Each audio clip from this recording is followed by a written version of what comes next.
Je vais peut-être commencer. Je vous remercie d'être venu pour cette journée un peu expérimentale sur les couples d'historiennes et d'historiens de l'art. Donc, on a finalement décidé d'un format hybride, mi-visio pour nos intervenants étrangers qui n'ont pas pu évidemment se déplacer, mi-présentiel. On est content qu'il y ait du public, on est content que cette journée puisse se tenir. Peut-être 2 ou 3 détails pratiques. Malheureusement, on ne peut pas offrir de pause café. On le regrette parce qu'on sait que ces moments de pause sont des moments de convivialité et de discussion qui peuvent se prolonger hors de l'espace de la journée d'études. Faites attention à vos affaires personnelles parce qu'il y a eu aussi des vols. Donc, au moment où il y aura des pauses, prenez vos affaires avec vous. Enfin, on va essayer et des ordinateurs surtout, des affaires précieuses, de fermer la salle au moment de la pause déjeuner, mais prenez vos affaires personnelles avec vous. Et puis, il y aura, je crois, un système de tickets pour les gens qui souhaitent entrer et sortir de la journée d'études. Alors moi, je ne sais pas exactement comment ça fonctionne, mais... D'accord. Bon. Je vais commencer. Donc, on est très heureux aussi d'accueillir nos représentants institutionnels. Donc, France Nerlich, qui est directrice du département des études et de la recherche à l'INHA, qui va parler pour l'INHA, et Claire Barbillon pour l'école du Louvre, qui est donc la directrice de l'école du Louvre. Juste 2 mots avant de les entendre. Ma directrice adjointe du LEGS, Caroline Ibos, qui devait venir, a malheureusement des problèmes de santé. Elle m'a prévenue tôt ce matin. Donc, elle s'excuse de ne pas être avec nous aujourd'hui. En tout cas, on s'est parlé lundi. Elle m'a dit qu'elle était très heureuse que cette journée puisse se tenir, surtout dans ce contexte. Et ce qu'elle aimerait peut-être dire avant tout, c'est évidemment... qu'au sein du LEGS, qui est un laboratoire très interdisciplinaire, l'histoire de l'art est représentée seulement donc par mois, et elle aimerait nourrir d'autres partenariats de ce type avec l'INHA, l'école du Louvre, avec les musées, pour pouvoir justement étendre l'articulation des études de genre à l'histoire de l'art. Donc voilà, mon laboratoire est très heureux de cette journée et de la manière dont elle est envisagée à l'intérieur d'autres partenariats institutionnels. Donc je laisse la parole à mes collègues. On me laisse la parole, ça doit être à cause de l'ENS, du droit d'ENS, vous voyez. Claire Barbillon, donc je dirige l'école du Louvre et je suis particulièrement heureuse d'être ici ce matin à divers titres. D'abord parce que même si l'école du Louvre entretient avec l'INHA des relations continues, proches et très fructueuses, finalement, ça n'est pas si fréquent que nous coproduisions ensemble une journée d'études ou que nous participions à une journée d'études, à des manifestations scientifiques. Et même si je reconnais plusieurs visages de doctorants, de doctorantes, en l'occurrence de l'école dans la salle, et de collègues qui appartiennent à notre équipe de recherche, eh bien, c'est un très, très grand plaisir d'être là aujourd'hui devant vous. Alors, quand j'ai eu connaissance de ce très beau sujet, écrire à deux, évidemment, il y a une foule de choses qui me sont remontées à l'esprit. D'abord, me sont remontées à l'esprit ce à quoi vous pensez tous, c'est-à-dire à des couples d'écrivains, des couples d'hommes, en l'occurrence, qui ont émaillé la littérature de leur écriture conjointe, que ce soit Erckmann et Chatrian, que ce soit Goncourt, Breton et Soupeau avec les champs magnétiques, mais aussi des couples de femmes comme Marie Desplechin et Lydie Violet, plus récemment en 2005 avec La vie sauve. Il y a ces couples complexes, difficiles d'exploitation de l'une par l'autre, comme Colette et Willy. Et puis, il m'a semblé aussi que l'écriture, c'était aussi l'écriture musicale. Et que là, il y avait un phénomène frappant qui était que les plus grands des compositeurs, les plus célèbres de par le monde, ont toujours une femme derrière eux. On parle d'Anna Magdalena Bach, et même dans la notice Wikipédia, qui est quand même la base de la culture commune, on dit qu'on ne sait pas trop ce qu'Anna Magdalena a écrit par rapport à ce que Jean-Sébastien a signé. Il y a la sœur de Mozart, qui n'a pas seulement donné une belle chanson féministe à Marie-Paul Bell, mais qui elle-même a écrit des compositions que là aussi on n'arrive pas vraiment à évaluer par rapport aux partitions signées par son frère. Donc une femme, une épouse, il y a Clara Schumann, un peu plus connue quand même pour avoir contribué ou pour avoir signé elle-même quelques compositions. Bref, tout cela est évidemment un continent entier de collaboration. Et puis quand on pense à notre propre pratique, qui d'entre nous, enfin je veux parler peut-être des plus anciens d'entre nous, n'a pas un jour écrit à deux? Moi, il se trouve que dans cette salle, il y a quelqu'un avec qui j'ai signé un article, c'est François-René Martin, et cette écriture commune à propos de Georges Lafenestre, il y a déjà une bonne dizaine d'années, peut-être même un peu plus, me laisse un vif souvenir. Et puis il y a aussi des collaborations avec Philippe Sénéchal, ici même, à l'INHA, et François-René encore une fois. Alors c'était pas écrire à deux, c'était écrire à trois, et c'était concevoir à trois. Bref, toutes ces formes d'écriture collective sont extrêmement fructueuses, et les interroger me semble absolument passionnant.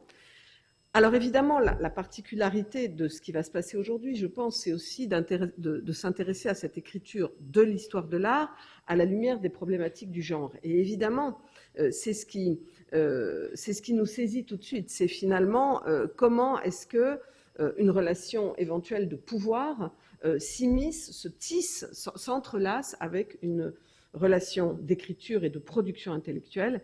Et cela, ça se passe évidemment le plus souvent dans les couples hétérosexuels avec une dominante de l'homme. Mais il peut aussi se trouver d'autres formules, d'autres types d'imbrication. Et je serais très curieuse, le temps que je le pourrais, d'entendre ou ensuite de profiter de vos débats pour voir comment vont se mettre en œuvre cette recherche sur cette écriture à la fois duelle et à la fois tellement complexe, avec des niveaux, je suppose, de genèse aussi, de travail de génétique littéraire, parce qu'il s'agit bien sûr de cela, même quand il s'agit d'histoire de l'art. Comment s'élabore la pensée, comment elle arrive à la textualité et comment ensuite elle est publiée et donc connue et donc mise au jour pour le reste du monde. Et cette intimité, finalement, il y a sûrement des pans qui vont être un peu frustrants parce que cette intimité, elle ne peut se révéler que partiellement au public, aux lecteurs, aux chercheurs. Il y a probablement des moments entiers qui resteront à jamais méconnus parce que finalement le fruit de cette intimité écrivante, et ça restera probablement un peu mystérieux, quels que soient les éclaircissements que vous allez fournir dans vos débats. Et voilà, je vous remercie tous de cette belle idée. À mon avis, c'est une idée fructueuse et c'est un champ ouvert. C'est un champ qui va pouvoir connaître de nombreux développements. Mais c'est vraiment déjà bravo et merci. Je laisse la parole à France Nerlich maintenant. Merci Claire. Donc France Nerlich, directrice du département des études et de la recherche à l'INHA. Et je voudrais aussi dire ici la joie que c'est pour l'INHA d'organiser cette journée d'études avec l'École du Louvre. Nos relations sont étroites, les échanges sont permanents, et je dois dire que aussi Claire accompagne mon propre cheminement depuis toujours, et j'ai l'impression que ça nous rend force à l'une et à l'autre. Je suis particulièrement heureuse que ça s'incarne aujourd'hui dans cette journée d'études qui met en lumière ces couples d'historiennes et d'historiens de l'art. Tu évoquais la musique à l'instant. Les partitions à quatre mains sont fréquentes, mais elles mettent en lumière aussi les performeurs, c'est-à-dire qu'on a les musiciens face à nous qui jouent à deux. Mais là, dans ces couples d'historiennes et d'historiens de l'art, la performance est souvent peu visible. À deux, on n'en voit qu'un, souvent effectivement l'un et pas l'une.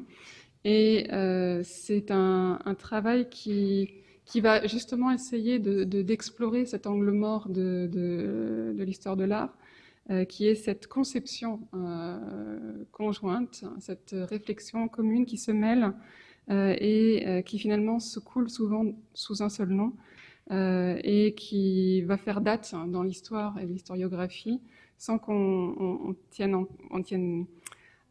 compte de ce caractère collectif ou collégial.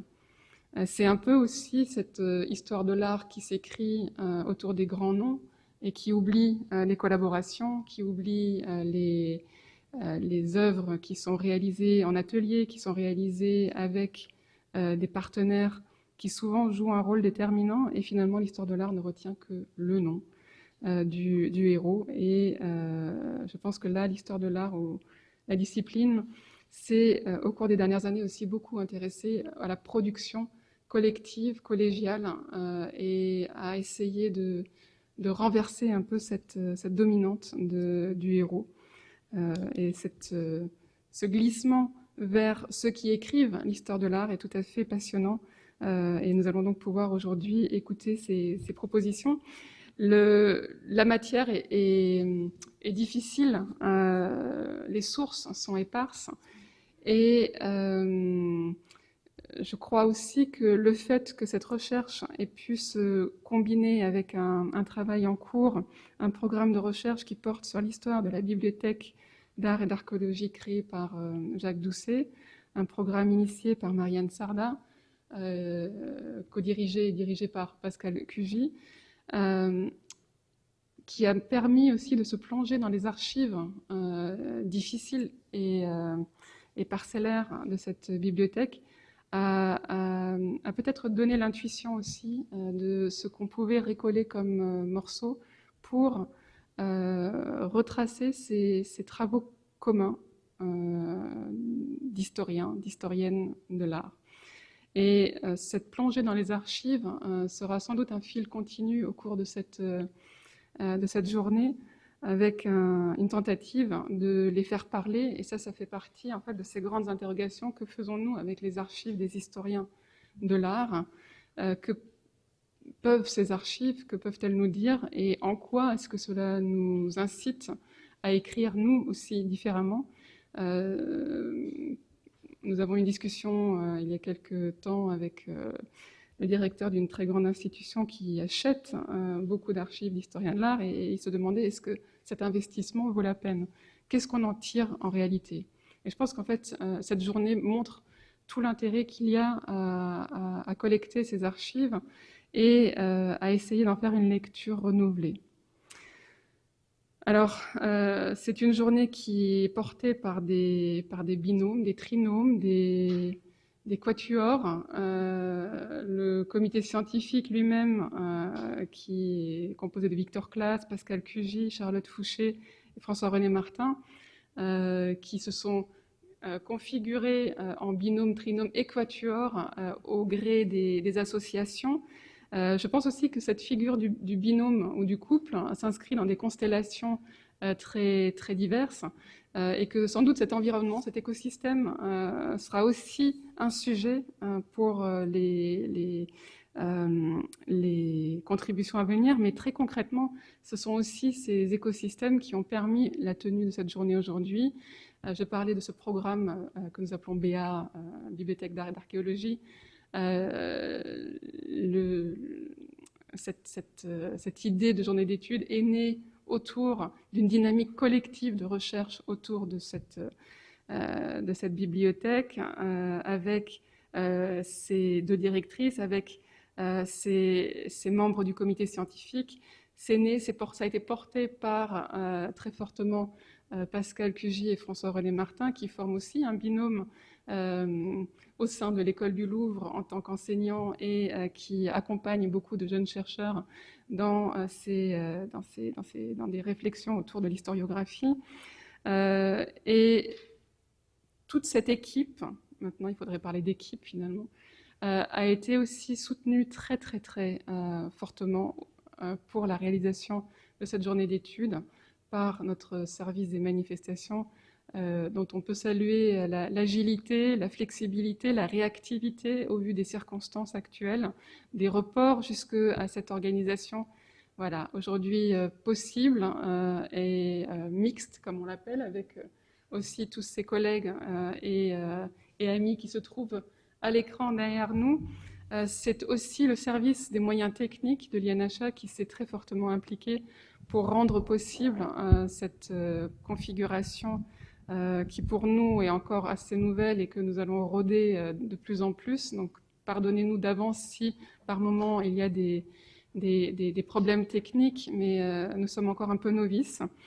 Et puis, la communication qui nous a suivis aussi tout au long de cette aventure pour essayer de ne pas perdre le fil avec vous. Et pour cela, donc, un immense merci à toutes ces équipes, à tout cet écosystème qui s'est mis en place autour de cette journée, que je vous souhaite très fructueuse. Et je vous remercie beaucoup.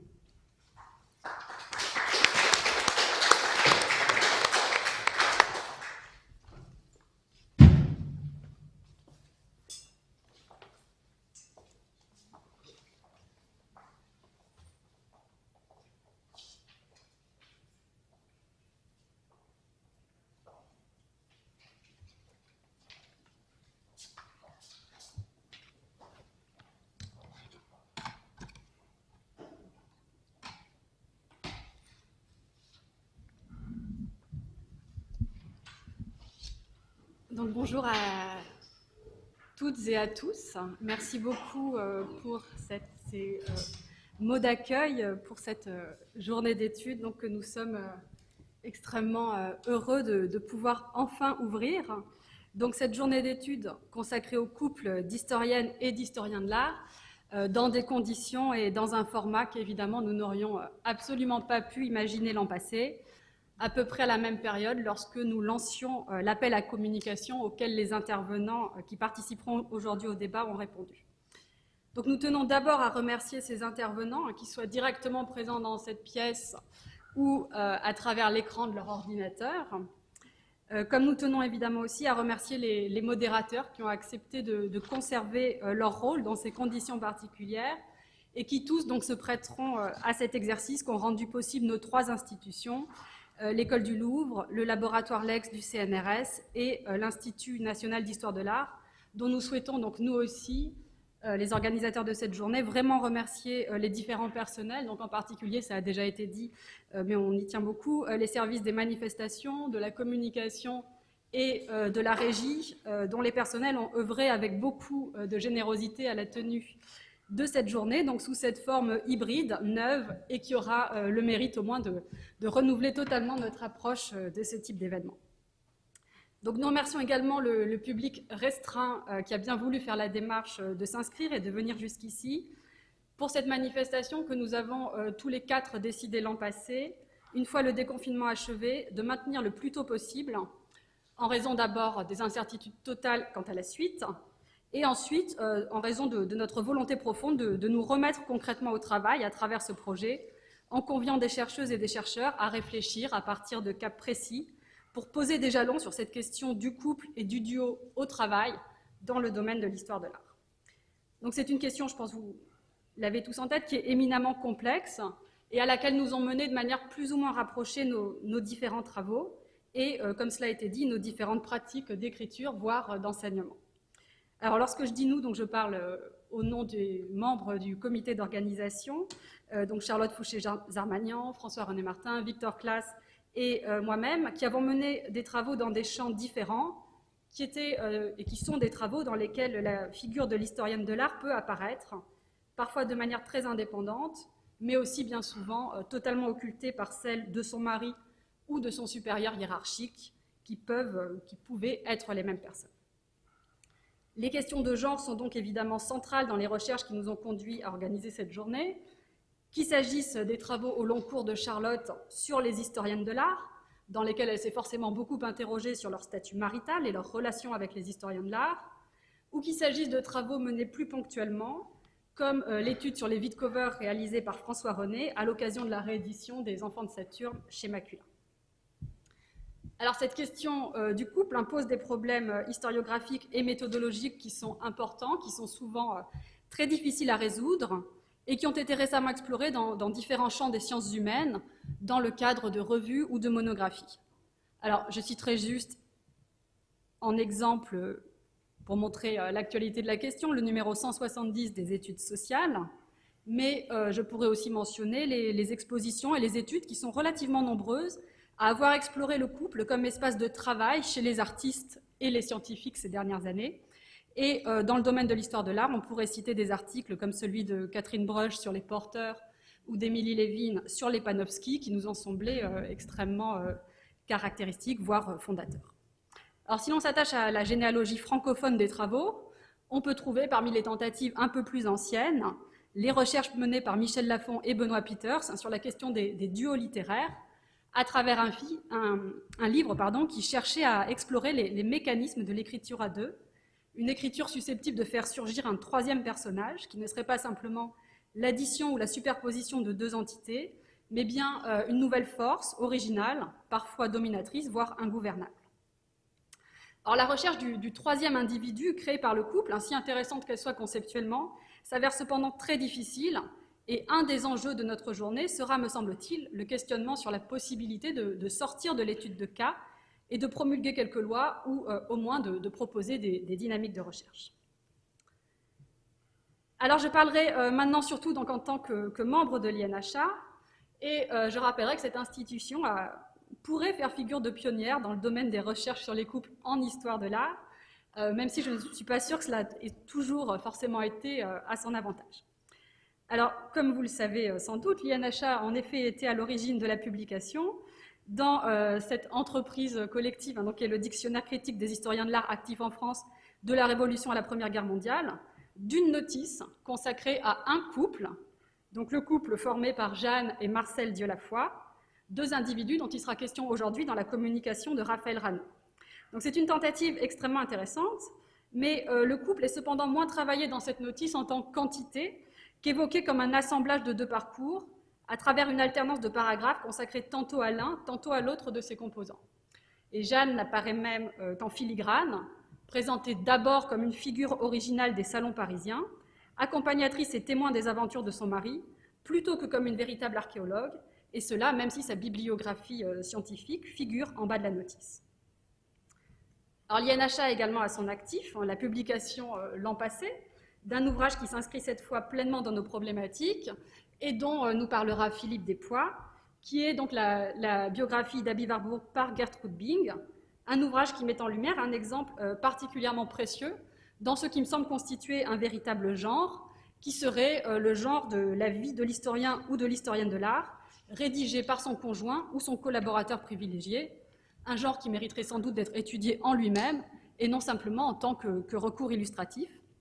Et c'est un genre dont un autre important exemple est conservé à la bibliothèque de l'INHA, avec la vie de Gaston Brière par Clotilde Brière-Mime. Alors un ouvrage dont aurait dû nous parler Jérôme Delatour, qui ne pourra pas être là ce matin, mais qui est en tout cas un ouvrage extrêmement intéressant, manuscrit, tapuscrit, mais qui existe en un seul exemplaire, dans lequel une historienne de l'art livre sur un mode hagiographique à la fois le récit des origines et le portrait en acte de son mari, professeur à l'école du Louvre et conservateur du musée de Versailles. Alors plusieurs autres exemples de ce sous-genre pourraient être mentionnés, comme la biographie de George Stevens, directeur du musée de Toledo, rédigée par son épouse Nina Spalding Stevens, numéro 2 puis numéro 1 du même musée, qui a été marié en seconde noces par Georges-Henri Rivière, comme vous le voyez à droite, et qui est un personnage qui a fait l'objet l'an passé d'un mémoire rédigé par Camille Loquet à l'école du Louvre, que nous avons eu vraiment le plaisir d'accompagner. Alors, mais je pourrais aussi citer donc d'autres exemples de ce sous-genre, l'exemple d'Elizabeth Eastlake, qui écrivit sur la vie de son mari Charles à la fin du XIXe siècle, ou encore de Mary Berenson, qui rédigea une vie de Bernard Berenson en 1933. Alors, les exemples sont évidemment plus rares de biographies d'historiennes de l'art rédigées par leur conjoint ou leur conjointe, mais ils existent, comme le montrent les notes sur Lady Dilke rédigées par son mari Charles, même si dans ce cas, le conjoint n'est pas vraiment un historien de l'art. Alors, ces textes constituent en tout cas un champ dont l'exploration raisonnée apporterait sans doute aux questions qui nous occuperont aujourd'hui. Alors, je parlerai désormais, avant de laisser la parole à François René, en tant que co-responsable de ce programme de recherche qu'a évoqué France, ce programme de recherche auquel est rattachée notre journée, qui a été donc initié en 2018 par Marianne Sarda, et qui vise à mieux connaître et à comprendre l'entreprise du couturier et mécène Jacques Doucet dans le domaine de l'histoire de l'art. Alors, Jacques Doucet fut en effet le créateur d'une bibliothèque destinée aux chercheurs actifs dans ce champ, la Bibliothèque d'art et d'archéologie, qui fut donc une institution qui compta de nombreuses lectrices, à une époque où, en France, les historiennes de l'art reconnues étaient extrêmement rares. Alors, ce programme s'intéresse évidemment aux collections de la bibliothèque, mais aussi à ses lecteurs, à ses lectrices et à l'ensemble de la population qui gravite autour de ses employés, une population dans laquelle la question de la collaboration, du travail en commun, en duo ou en couple, apparaît fondamentale. Et les éléments d'archives qui permettent de comprendre l'histoire de cette bibliothèque, notamment le fichier des lecteurs, dont vous voyez ici quelques extraits, font émerger un certain nombre de couples dont les membres fréquentaient la bibliothèque, ensemble ou séparément, ce qui est le signe d'un travail en commun, parfois invisible dans les textes, et aussi de temps en temps la suggestion nette d'une implication particulière d'un membre, voire d'une répartition spécifique des tâches. Alors, une fois ces éléments mis en lumière, se pose naturellement la question de l'utilisation de ce type de données, se pose la question de la façon d'aller plus loin dans l'analyse de ces documents, donc souvent arides et très laconiques, comme vous le voyez, et se pose la question de la façon de les prendre en considération sans tomber dans le piège d'une réhabilitation systématique d'un partenaire ou dans un autre piège qui serait la simple mise en lumière d'une femme occultée à laquelle reviendrait une partie plus ou moins précise du travail. Alors, ce que nous aimerions en fait savoir, c'est ce que ces documents nous disent et nous apprennent sur les pratiques, les habitudes intellectuelles et la production des historiens et historiennes de l'art concernés. Et c'est à cette question que nous tentons de répondre pour le programme sur la bibliothèque d'art et d'archéologie, en prenant en considération le statut marital pour chaque lecteur, travailleur ou conseiller, et en cherchant ensuite, dans les archives, dans les articles ou dans les livres publiés par l'un ou l'autre des conjoints, des éléments qui permettent d'appréhender le couple. Alors, les couples de ce corpus sont souvent des couples peu connus, mais on y trouve des individus pour lesquels des archives parfois importantes existent, comme par exemple Jeanne Queneau et Lucien R, Jeanne Boucher et Jean Loquin, ou encore Conrad de Mandar et sa cousine Laure de Watteville.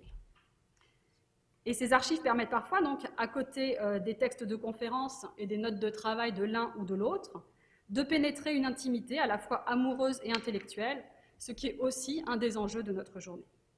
Alors, ces archives donnent dans ce cas parfois l'occasion d'apercevoir la division du travail et la répartition des tâches, d'en savoir plus sur la naissance et le développement des idées, sur les relations aux autres, ou encore sur la confrontation et l'affinement des opinions.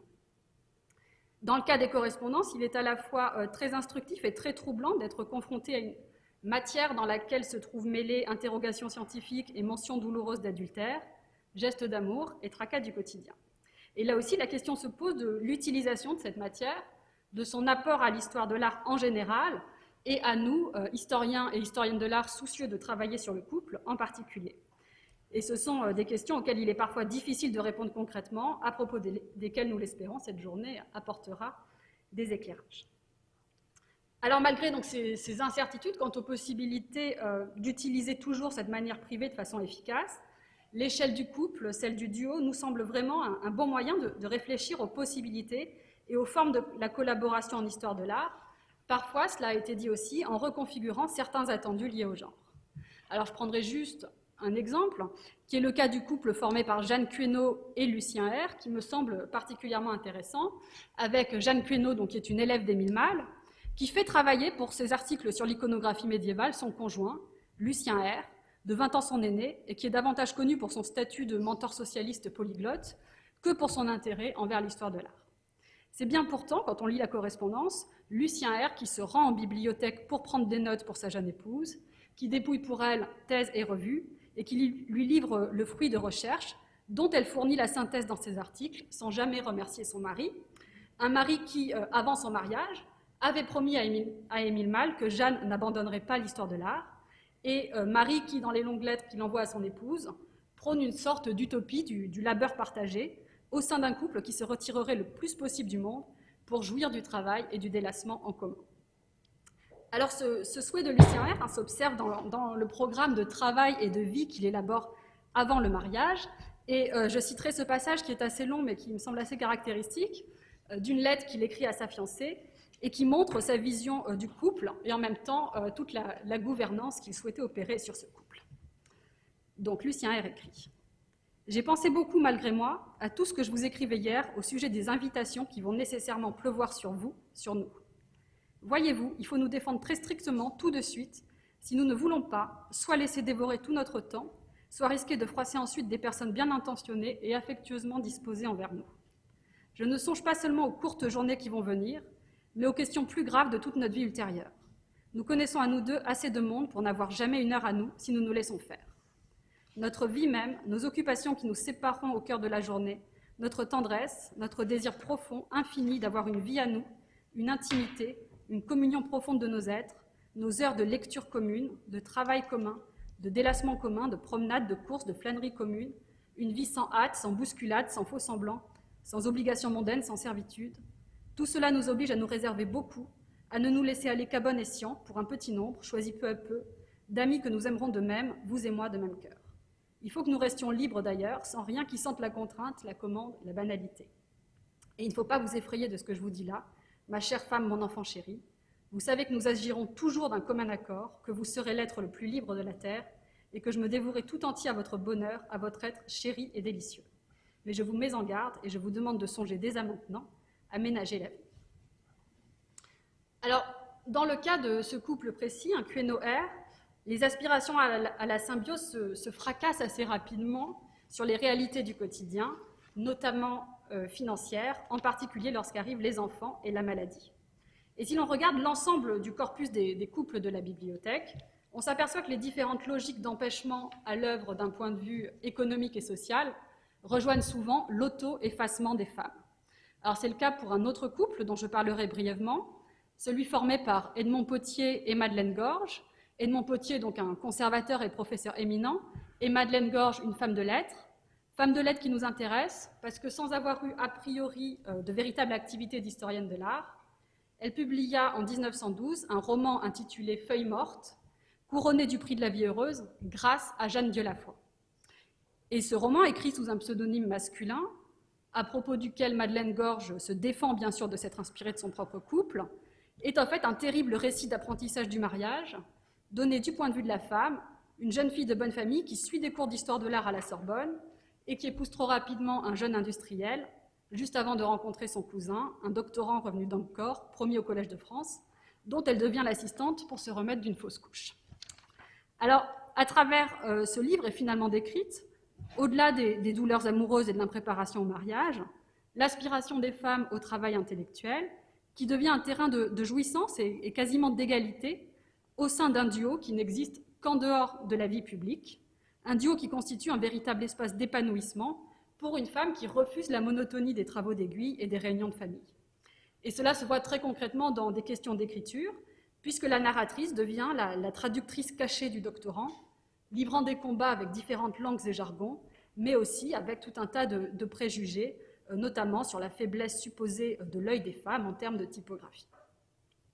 Alors notre volonté aujourd'hui est vraiment d'étudier ces exemples de couples réels ou fictifs, unis par l'amour et ou le mariage, de multiplier ces exemples, mais aussi de les confronter à d'autres types de couples, par exemple des couples virtuels, comme ce sera le cas pour Ruskin et Walter Pater, dont nous parlera Thomas Hughes, et également des couples de travail, par exemple le conservateur et la documentaliste, le signataire principal et le second nom, qui sont des couples typiques d'une certaine histoire de l'art, où les questions de hiérarchie et de préséance sont fondamentales, et qui sont des couples sur lesquels les contraintes sociales et morales, le regard des autres, pèsent peut-être encore plus fortement que sur les couples mariés. Et il y a par exemple une longue tradition à explorer du point de vue de l'histoire éditoriale, où le zèle des éditeurs et des éditrices a pu jouer un rôle bien plus important que la volonté des co-auteurs des ouvrages. Mais je m'arrêterai là et je laisserai la parole donc à François René pour poursuivre cette introduction. Merci pour votre attention.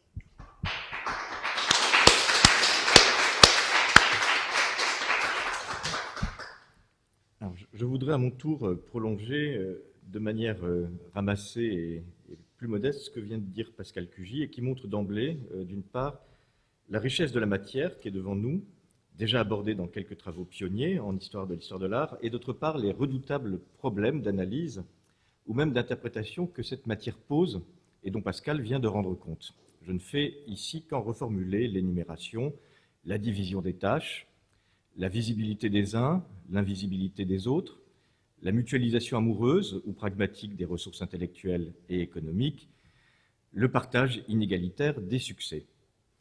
Dans l'histoire des cas qui ont été évoqués, qui correspond à une histoire qui n'est pas si éloignée du temps dans lequel nous sommes, l'auto-effacement des femmes ou la piété posthume des femmes qui, après avoir été les ouvrières discrètes de la réussite de leurs conjoints, deviennent leurs mémorialistes, sont autant d'attitudes ou de rôles qui viennent mettre en question ou contredire, disons-le clairement, l'image édifiante, à supposer qu'il y ait beaucoup de gens qui puissent encore la voir, de couples vivant dans un partage parfait des tâches et des gains, des épreuves et du bonheur.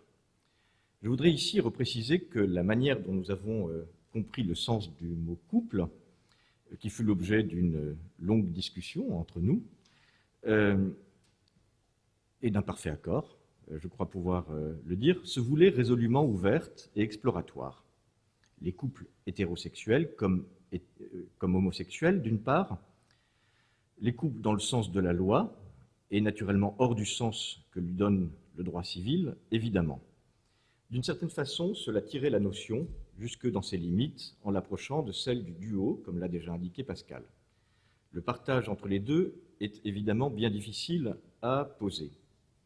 Le lien amoureux peut être un critère, oui, évidemment, mais existe-t-il, je le pose d'une manière un peu provocante, existe-t-il dans tous les couples ou à tous les moments de la vie d'un couple? L'intimité, comme autre critère, celle-ci peut exister sous de multiples formes dans les duos. Ce qui était clair, c'est qu'une définition volontairement ouverte permettait de mettre en tension cette polarité, le couple et le duo, ou plus largement l'association, sans venir poser des bornes qui ne rendent pas compte de la multiplicité et des nuances des associations entre les personnes qui correspondent à notre matière, ni des différentes formes d'intimité, d'intensité variable, évidemment, qui les constituent. Il vient déjà dans cette présentation d'être question de toutes ces destinées savantes qui unissent des personnes dans des vies entières ou dans des portions de vie, selon des modes qui peuvent être très variés, nous l'avons compris, mais qui n'en réclament pas moins un effort de réduction, c'est-à-dire, pour concevoir les choses comme le font les sociologues, un effort de typification. Il en sera question, évidemment, dans les différentes communications de la journée, et je voudrais citer celle que Pascal n'a pas encore évoquée, celle de Olga Vassilieva-Codognier, qui reviendra sur Pierre et Jeanne Courcelles, celle de Laura Tack, en écho à celle de Philippe Despois, où il sera question de Gertrude Bing, celle de Francesca Dittor, qui parlera de Michael Field, celle de Yahara Gil-Glaser, qui se penchera en contrepoint, évidemment, en écho d'autres communications qui parleront des historiens de la photographie. Il sera ici question du couple des Newhall. Enfin, Stéphanie Hermann et Hélène Orin reviendront dans deux communications distinctes sur Helmut et Alison Gernsheim. Enfin, Émilie Oléran-Evans traitera du couple des Kurtz et de leur rapport à l'école de Vienne. Alors déjà, un très bref commentaire. Certaines de ces communications, pour moi, sont tout à fait passionnantes parce qu'elles vont mettre comme en abîme les formules du couple. Collègue Bing, disait Warburg déjà, au sujet de Gertrude Bing, qui fut dépositaire, avec d'autres, de la survie d'une institution, d'un projet et d'une œuvre. Le mot couple, pour ces deux personnes, Gertrude et Abby, n'est pas trop fort, tant on peut voir aujourd'hui combien l'association entre les deux personnes va bien au-delà des menues tâches. Bing, qui était au départ la secrétaire, devenant en vérité l'interprète, et peut-être la meilleure interprète, de l'historien de l'art qu'était Abby Warburg. Une voix donc se surimposant à celle de Warburg, la reprenant à sa mort. Et puis il y a le couple aussi qu'on peut évoquer, Gertrude Bing, Fritz Zaxel, qu'expriment leurs écrits que l'on peut lire en miroir les uns des autres, mais aussi leur vie à Londres avec cet arrangement spatial si évocateur de deux maisons voisines dans un quartier périphérique de Londres, avec une porte commune qui n'ouvrait que côté jardin. Bon, je trouve l'image absolument merveilleuse de ce que peut être là aussi un couple d'historiens de l'art. Mais longtemps, faut-il le dire, l'œuvre de Zaxel fut plus visible que celle de Bing. La très belle édition qui a été faite par l'Institut national d'histoire de l'art, sous les auspices de l'Institut national d'histoire de l'art, vient d'une certaine façon réparer cette inégalité de visibilité. Car dans les couples se joue, par-dessus les questions très concrètes de la division du travail, la division des destinées, faire œuvre et laisser un œuvre à la postérité.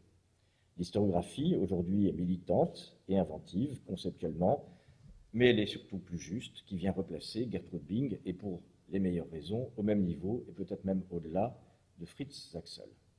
Autre mise en abîme, celle du couple Hilde et Otto Kurz, deux Viennois aux carrières inégales, dans le contexte dramatique de l'exil des savants, depuis l'Allemagne ou l'Autriche vers l'Angleterre ou les États-Unis. Les deux migrèrent à Londres, où ils connurent la précarité qui fut celle des savants transplantés, dans des fonctions précaires, forcément plus modestes pour les femmes, à l'instar de Hilde Kurz. Mais le couple Kurz, furent les historiographes d'un autre couple fascinant, et il en sera question dans la communication d'Emilie Oléron-Evans, Erika Tietze-Conrad et Hans Tietze. Pour finir, je voudrais juste évoquer très rapidement ce que cette question des couples peut évoquer pour moi, qui est consacré une bonne partie de mes travaux à l'historiographie, à l'histoire de l'art. Pascal a évoqué le travail que j'avais pu faire sur le couple Whitcower à travers un ouvrage qui est un grand classique, de l'histoire de l'art, les enfants de Saturne. C'est un livre que j'ai lu plusieurs fois en me demandant toujours quelle était la part de l'un et l'autre, à supposer que l'on puisse bien détacher nettement ce qui pouvait leur appartenir en propre et ce qui était partagé. Des entretiens ont été faits après la mort de Rudolf Whitcower avec Margot Whitcower à l'initiative du Getty Center. Et j'ai été frappé par un passage qui est un petit peu sibyllin pour moi, de Margot Whitcower, dans laquelle elle disait que l'essentiel du livre lui appartenait. Elle avait fait toutes les fiches, elle avait fait l'essentiel de la rédaction, c'est-à-dire l'écriture, et elle avait discuté continuellement avec son mari, et au fond, le livre ne devait qu'une seule chose à son mari, Rudolf Whitcower, c'était sa forme, shape. Bon. Qu'est-ce que voulait dire le mot forme dans cette collaboration? C'est une chose en tout cas qui reste encore pour moi un petit peu mystérieuse, mais la conséquence, évidemment, nous la connaissons tous, le livre fut co-signé. Le livre fut co-signé avec une priorité donnée à Rudolf, et la chose avait été voulue par Margot elle-même. Rudolf et Margot Whitcower. Les dernières éditions ont inversé, effectivement, l'ordre, pour des raisons peut-être alphabétiques, mais surtout parce que nous connaissons tous, effectivement, nous avons maintenant à l'esprit la priorité, la prééminence qui avait été celle de Margot Whitcower. Mais cela évidemment indique un défi pour l'historiographie qui consiste à reconstituer, quand on peut le faire, dans la genèse de ces travaux partagés, le rôle qui fut celui de l'un et celui de l'autre, à supposer qu'on puisse bien le marquer. Ça, c'est une première chose que je voulais souligner d'emblée dans cette introduction. Un autre fait dont je voudrais parler, qui ne concerne plus l'histoire de l'art, mais qui m'a frappé ces dernières années, c'est la question effectivement de la reconnaissance des couples dans la société, au-delà de la discipline qui est la nôtre. Et je voudrais juste livrer à votre réflexion deux exemples qui me paraissent très emblématiques et qui ont eu une très grande visibilité ces dernières années. C'est la panthéonisation réelle de deux personnes et la panthéonisation possible de deux autres. Le premier couple dont il est question, c'est le couple formé par Simone Weil et Antoine Weil. Peut-être avez-vous eu connaissance de ce qui s'était passé. Le président de la République avait proposé à la famille de Simone Weil, ses enfants, que précisément leur mère puisse rentrer au Panthéon.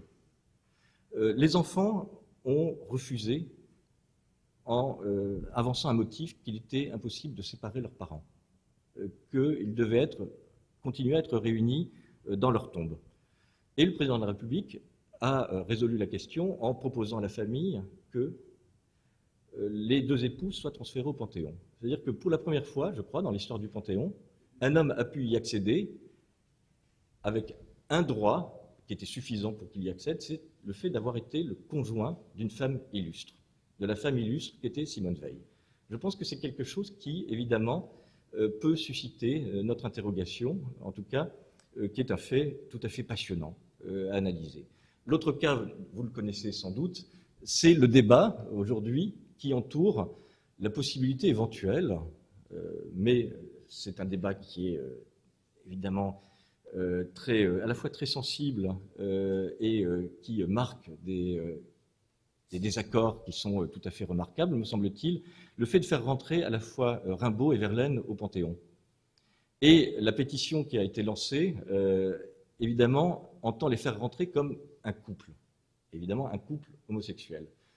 Et il y a quelques jours, il y a eu une défense tout à fait passionnée et évidemment assez discutable d'un ancien Premier ministre, Dominique de Villepin, qui défendait l'idée que l'un et l'autre pouvaient y rentrer, évidemment, en tant qu'écrivain, mais que le fait de les faire rentrer comme couple était quelque chose qui pouvait soulever beaucoup de questions.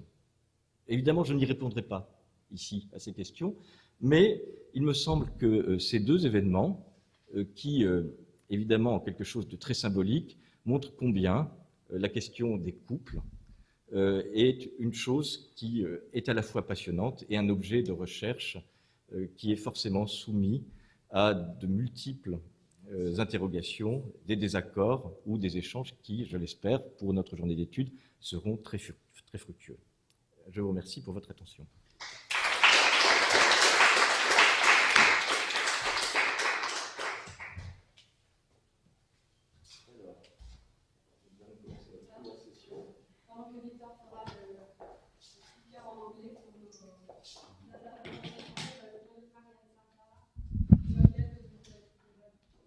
Hello everybody, je vais parler en anglais, bonjour à toutes et tous.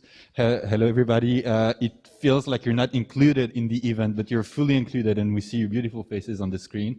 The room that I'm going to show you in a moment, because we have a second camera, is full. We have a lot of bookings, we have 30-ish people here, and there's even a waiting list, so we hope that then people can all attend the conference that they wanted to see in particular.